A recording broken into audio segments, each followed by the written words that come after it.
मीरपुर नाम के शहर में तेजस अपनी पत्नी नीरू के साथ रहता था। पति पत्नी दोनों ही नौकरी करते थे। एक दिन तेजस गांव अपनी माँ के पास फोन करता है। हेलो, प्रणाम माँ। जीते रहो माँ, तुम दादी बनने वाली हो। अरे वाह, ठीक है बेटा, मैं कल ही आती हूँ।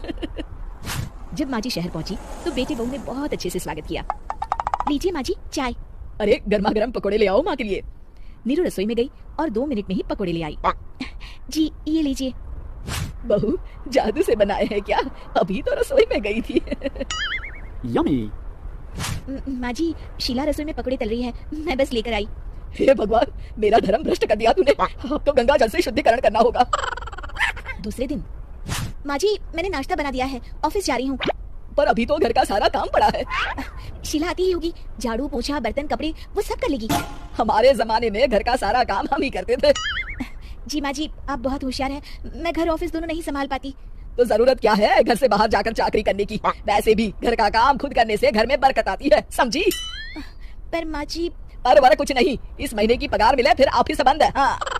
रात को नीरू तेजस से कहती है, सुनिए जी, माँ जी बोल रही थी कि मैं नौकरी छोड़ दूं। वैसे ठीक ही तो है, अभी तुम्हें आराम की जरूरत है। फिर भी आराम कहाँ, शीला को छुड़ाने के लिए बोल रही थी।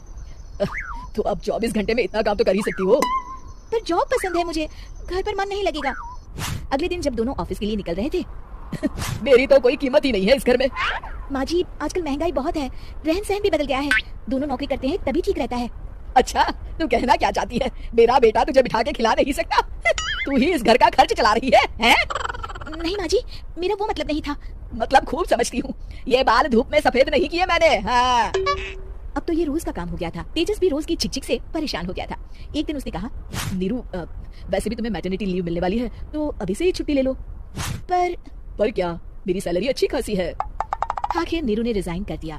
जब बच्चा हुआ तो घर में सब बहुत खुश हुए। कुछ दिनों बाद तेजस फाइल देख रहा था। क्या हुआ तेजस, कुछ परेशान लग रहे हो?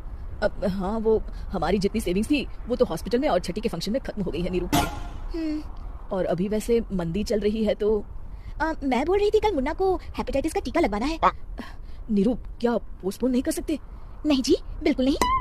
अब तेजस को समझ में आ रहा था कि उससे गलती हुई है। पैसों की कमी का असर घर के माहौल पर भी पड़ रहा था। अगले दिन, बेटा मेरा चश्मा और ये दवाइयाँ ले आना। पर्चा देते हुए माँ जी ने कहा, जी। तेजस मुन्ना के लिए दूध का डिब्बा और डायपर भी ले आना, और ये किराने के सामान की लिस्ट है, इसे भी लाना है। तेजस गुस्से में लिस्ट मरोड़ कर फेंकता है और चिल्लाता है, पैसे क्या पेड़ पर उगते हैं? ये ले आना, वो ले आना। अरे पर ये जरूरत का सामान ही है। वो गुस्से में बिना कुछ कहे ऑफिस चला गया। अरे लंच तो ले जाइए।